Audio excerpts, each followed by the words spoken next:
आप सभी को जय श्री कृष्णा, राधे राधे। तो आज इस लीला कथा से सुनेंगे कि भगवान अपने भक्त का जीवन कैसे बदलते हैं। कितना भी दुख हो, कितना भी कष्ट हो, लेकिन उनका जीवन कैसे बदलता है और हम भक्तों को अपने कन्हैया के ऊपर, अपने भगवान के ऊपर कैसे विश्वास करना चाहिए, कैसे उनकी सेवा करना चाहिए, ये सब कुछ इस लीला कथा में सुनने को मिलेगा। जो अपने जीवन से परेशान हैं, हताश हैं, अपने घर परिवार रिश्ते, वो जरूर इस वीडियो को पूरा सुनेंगे। बहुत शांति महसूस होगी आपको और भगवान के प्रति विश्वास और बढ़ जाएगा। तो ये जो सत्य लीला कथा है, ये विनोद जी की है। विनोद जी के जीवन में एक घटी हुई घटना है। तो जो विनोद जी थे, वो बाल्यावस्था में ही उनके माता पिता गुजर गए थे, मतलब खत्म हो गए थे। अब उनका लालन पालन उनके एक मामा जी थे, उनके हाथ में हुआ, उनके साथ हुआ। मामा और मामी ने विनोद जी को पाला और बड़ा किया, उस लायक बनाया कि विनोद जी एक बहुत अच्छे टीचर बन पाए। बहुत अच्छे से उनका लालन पालन किया। मतलब विनोद जी तो बहुत छोटे थे, तभी इनके मम्मी पापा जो थे उनकी मृत्यु हो गई थी। बिल्कुल अनाथ टाइप के, बिल्कुल कुछ, लेकिन उनको कभी ये महसूस नहीं हुआ कि ये मेरे माँ बाप नहीं है। कहते हैं, विनोद जी कहते हैं कि बहुत समय के बाद मुझे ये पता चला था, जब आदमी को थोड़ी बड़े बच्चे होते हैं ना, तब उनको किसी के माध्यम से, घर परिवार के माध्यम से ही उनको पता चला था कि ये जो हैं, ये मेरे मामा मामी हैं, ये मेरे माँ बाप नहीं हैं। लेकिन इतना ध्यान रखते थे। विनोद जी कहते हैं कि मैं अपने पूरा जीवन ऋणी रहूं, पूरा जीवन कुछ भी कर लूं इनके लिए, लेकिन वो भी कम है। और सच में किया भी उन्होंने। ये होती है मानवता, ये होती है इंसानियत। लोग, बहुत से ऐसे लोग भी हैं कि इतना एहसान भी लोग करें ना तो भूल जाते हैं, बहुत जल्दी भूलते। भूलने की बीमारी आज के टाइम के लोगों के पास बहुत है। तो ये बहुत समय पहले की ये सत्य लीला कथा है। तो जो विनोद जी थे, अब क्या हुआ कि जो इनके मामा जी थे और मामी थी, तो मामी किसी बीमारी से ग्रस्त हो गई थी और जो मामा जी थे वो भी किसी सरकारी उसमें ही थे, नौकरी में ही थे। तभी विनोद जी को पढ़ाए लिखाए सब कुछ किया। और फिर जब ये छोटे थे, ये जो मामा थे उनकी शादी बाद में हुई थी। जब ये विनोद जी हो गए थे, मतलब उनके सिर्फ जीजा जी, मतलब विनोद जी के पापा बस थे। इनकी बहन तो पहले खत्म हो गई थी, मतलब माँ पहले खत्म हुई थी, उसके बाद इनके बाबूजी खत्म हुए थे। तो उन्होंने इनकी शादी करवाई थी विनोद के मामा जी की। तो उसकी जिम्मेदारी इन्होंने ले ली, अच्छे से उनको बड़ा की। मतलब दोनों जीजा और जो साले थे, बहुत अच्छी बॉन्डिंग थी, क्योंकि ये जो मामा जी थे ये उन्हीं के पास रहते थे। तो उनका भी फर्ज था कि अब इसके संभालने की जिम्मेदारी मेरी। और भगवान की कृपा से वो जो मामी थी, क्योंकि घर की अगर औरतें अगर अच्छी ना होना तो आदमी लोग कितना भी अच्छा हो जाए, कुछ भी हो जाए, कुछ नहीं कर सकते हैं अपने घर परिवार के बच्चों के लिए या किसी के लिए भी। इसलिए दोनों का होना जरूरी है अच्छा। और ये कब होता है? जब हमारे ऊपर भगवान की कृपा होती है, हम भक्ति से जुड़े होते हैं, तो हमारे जो मन हैं उनमें कभी विकार नहीं आते हैं। तो अब क्या होता है कि कुछ समय के बाद जब इनकी नौकरी लग गई, वो हो गई, तो इनकी मामी को भी बहुत कोई ऐसी बीमारी हो गई, लाइलाज बीमारी जैसे ही समझो, कि कुछ समय के बाद ही इनकी मामी भी अब खत्म हो जाती हैं। अब बचते हैं मामा जी इनके अकेले और विनोद जी। अब क्या हो, अब मामी जी भी नहीं है, लेकिन फिर भी दोनों ने संभाला एक दूसरे को, और है तो जीवन चलने लगा। अब कुछ समय के बाद क्या होता है कि जब विनोद जी बड़े हो जाते हैं, तो ये मामा जी विनोद जी की शादी कर देते हैं। और है तो शादी, जिस लड़की से शादी हुई वो भी भगवान की कृपा से बहुत सुशीला थी, बहुत गंभीर, बहुत सभ्य जिसको कहते हैं वो थी, बहुत समझदार थी। उसने मामा जी को बिल्कुल ऐसे, क्योंकि मामा जी की अवस्था भी बहुत बुजुर्ग हो गई थी और उनकी स्थिति भी ऐसी आ गई थी कि वो उठ नहीं बैठ, लास्ट तक तो ऐसी स्थिति आ गई थी कि वो अपने बिस्तर में ही सब कुछ करते थे।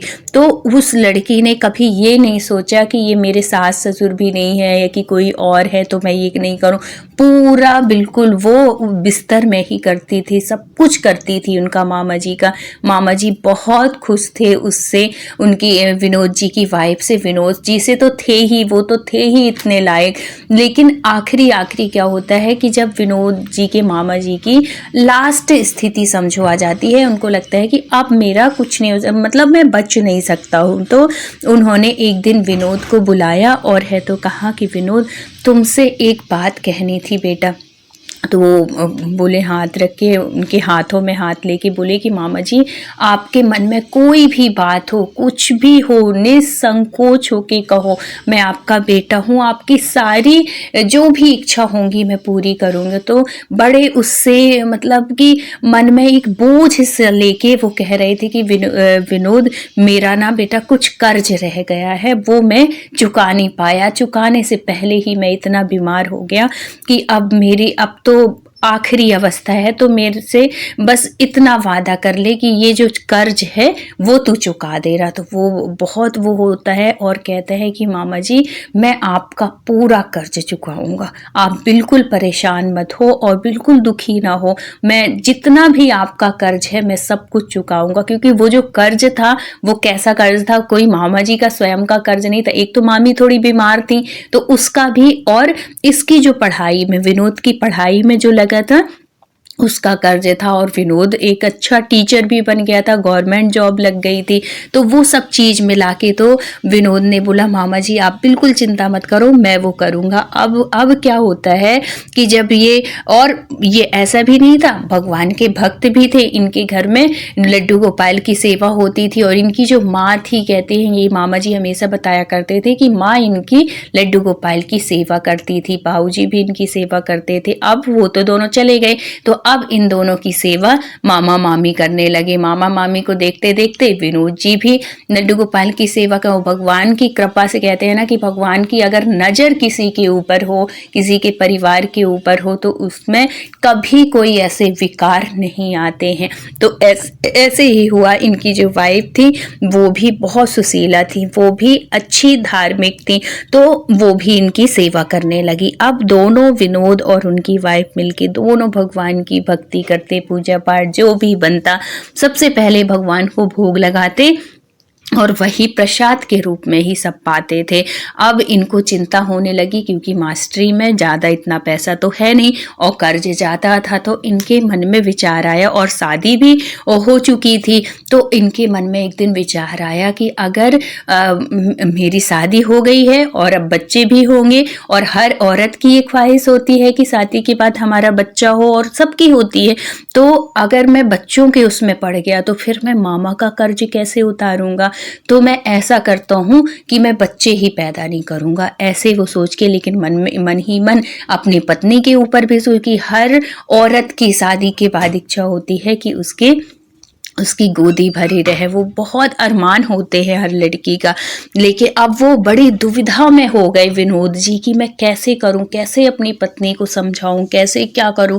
लेकिन अगर मैं बच्चों के उसमें पड़ गया तो कर्ज बिल्कुल भी, वो तो खर्च तो बढ़ेगा ही मेरा, फिर इतनी सी नौकरी है, इतना सा पैसा है, फिर मामा का इतना कर्ज जो है वो कैसे चुका पाऊंगा। तो एक दिन वो अपनी पत्नी को बिठालते हैं। देखो, अगर कोई भी बात अगर प्रेम से कही जाए ना, और दोनों मिलके अगर कोई भी फैसला लें, तो बड़े आसानी से हम किसी भी समस्या का समाधान तक पहुंच सकते हैं। तो वो विनोद जी एक दिन अपनी पत्नी को बिठा ले और बड़े प्रेम से उससे कहते हैं कि उसका नाम था सुशीला, नाम था। तो बोले कि सुशीला, मेरे ना मामा जी का तुमको पता है कि मामा जी ने ऐसे ऐसे मेरे से वादा किया, और मैं भी उनसे वादा किया हूँ कि मैं आपका कर्ज उतारे बिना कुछ नहीं होगा, मतलब मैं आपका कर्ज जरूर उतारूंगा। तो अब मैंने उनसे वादा कर दिया है, लेकिन कर्ज कैसे उतरेगा, कर्ज उनका ज़्यादा है, और कल को अपने भी बच्चे होंगे तो वो जो पैसा है जो कर्ज में जो मैंने उसमें दूंगा तो वो तो उसमें खर्च होगा, तो फिर कैसे क्या होगा, मुझे समझ में नहीं आ रहा है मैं क्या करूं। तो मैं एक फैसला लेना चाह रहा हूं, अगर तुम उसमें सहमति दो तो वो कहती है कि जी बोलिए, आपके हर फैसले के मैं साथ हूं, मैं आपके साथ हूं, आप जो भी कहेंगे मैं आपके मतलब कभी किसी चीज़ के लिए वो नहीं करूँगी। तो जब ऐसे वो सुनते हैं तो बड़े खुश हो जाते हैं। और आज के टाइम पे सच में अगर ऐसे पति पत्नी हो जाए ना, तो समझो कि यही स्वर्ग है और कुछ नहीं। स्वर्ग किसी ने नहीं देखा है। अगर दोनों में बॉन्डिंग अच्छी है, घर परिवार अच्छा है, पूजा पाठ होती है ना, तो ये समझो कि यही जीवन का स्वर्ग है और यही सब कुछ है। तो जब वो ऐसे कहती है तो बहुत खुश हो जाता है। उसकी खुशी का कोई ठिकाना नहीं रहता और अपनी पत्नी को गले से लगा लेता है और कहता है कि सुशीला, मुझे तुमसे यही उम्मीद थी। तो सुशीला कहती है कि अच्छा आप ये तो बताओ कि आप क्या सोचे हो, क्या फैसला लेना चाह रहे हो। तो वो बड़े डरते हुए, बड़े कांपती हुई आवाज़ में सुशीला से कहा कि सुशीला, मैं चाहता हूँ कि जब तक कर्ज ना उतरे तब तक अपने कोई बच्चे ना हो। मैं संतान नहीं चाहता, क्योंकि अगर बच्चे हो जाएंगे तो मैं कैसे कर्ज उतार पाऊँगा। तो वो जो पत्नी थी उनकी, सुशीला जो थी, तो वो कहती है कि इतनी सी बात बोलने में आप इतना परेशान हो रहे थे। आप बिल्कुल परेशान नहीं हो। मैं आपके फैसले की इज्जत करती हूँ और मैं बिल्कुल उस चीज का ध्यान रखूंगी। और भगवान की कृपा से अपने कन्हैया है ना, इनसे बड़ा बेटा कौन हो सकता है, इनसे प्यारा बेटा कौन हो सकता है। अपन उन्हीं को ही, जब तक कर्ज नहीं उतरता, कभी बिल्कुल अपन रहेंगे तो पति पत्नी ही, लेकिन एक दोस्त की जैसे ऐसे ही होना चाहिए। दूसरों में एक दूसरे की बातों को जब हम समझेंगे ना, तो हमारा जीवन बहुत अच्छे से हो सकता है, बहुत अच्छा चल सकता है। तो दोनों बहुत अच्छे से रहने लगे, एक दोस्त के जैसे रहने लगे और कन्हैया को अपना बेटा मान के उनकी सेवा करने लगे। बेटे के जैसे ही एक वो मतलब औलाद में क्या सुख मिलेगा, जो उनको कन्हैया के रूप में जो उन्होंने बेटा माना था, उनमें उन्होंने सुख ढूंढ लिया। और इतने अच्छे से उनकी सेवा करने लगे, उनकी पूजा पाठ करने लगे, सब कुछ बहुत खुशी खुशी सब चलने लगा। और भगवान की कृपा से इन्होंने ना छोटा सा एक अपना, जैसे जॉब करते थे, जॉब के साइड में इन्होंने एक व्यापार शुरू किया था कि जिसमें कि कर्ज जल्दी हो जाए। कन्हैया की कृपा से, जब कन्हैया की कृपा होती है ना, तो हम जो चाहते हैं तो ये सब कुछ भगवान की कृपा से ही होता है। ऐसा लगता है कि वही चाह रहे थे, बस हम एक माध्यम हैं और करते भी वही हैं। तो उनका जो व्यापार था वो इतना चलने लगा कि जो उनकी नौकरी थी उससे कहीं गुना वो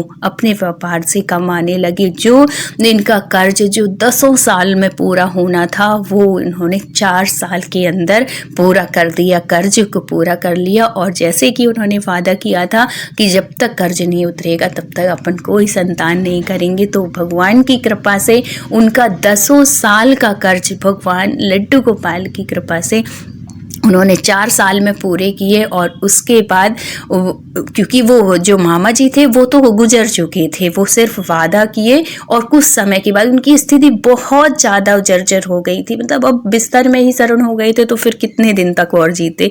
लेकिन भगवान उनकी भी आत्मा को शांति दिया होगा, वो भी इतने प्रसन्न हुए होंगे और है तो उनका कर्ज पूरा करके फिर कुछ सालों में ही इनको, विनोद जी और सुशीला जी को, एक बहुत सुंदर बिल्कुल कन्हैया की जैसे ही एक बेटा होता है। और भगवान की कृपा से वो दोनों, ऐसा नहीं कि बेटा हो गया तो उनको अब मानना छोड़ दें, कन्हैया को वो अपना बड़ा बेटा मानते थे और जो उनका बेटा हुआ था उनको वो छोटा बेटा मानते थे। दोनों की सेवा वो बहुत अच्छे से करने लगे। भगवान की ऐसी कृपा होती है कि हम कोई भी चीज को ना अगर बड़ी समझदारी से और भगवान के ऊपर सौंप के कोई भी काम करते हैं तो वो हमको उम्मीद भी नहीं होती और वो कार्य इतने जल्दी संपन्न होता है, क्योंकि उसमें कृपा हमारे भगवान की होती है। इसलिए आपके जीवन में कभी भी कोई भी परेशानी आए, कोई भी दिक्कत आए, आप सबसे पहले अपने कन्हैया के साथ उनके ऊपर सौंप के और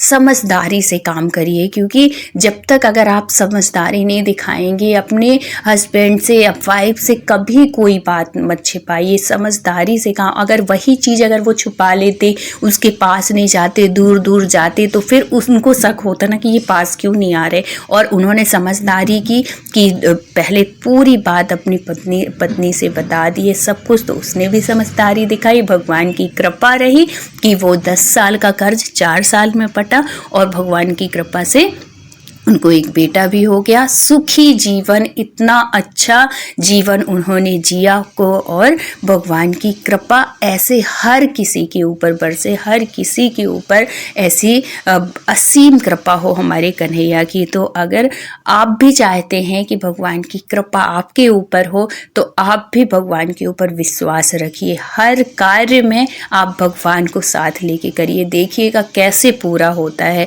तो अगर कहानी अच्छी लगी हो तो प्लीज़ लाइक, शेयर और सब्सक्राइब करिएगा।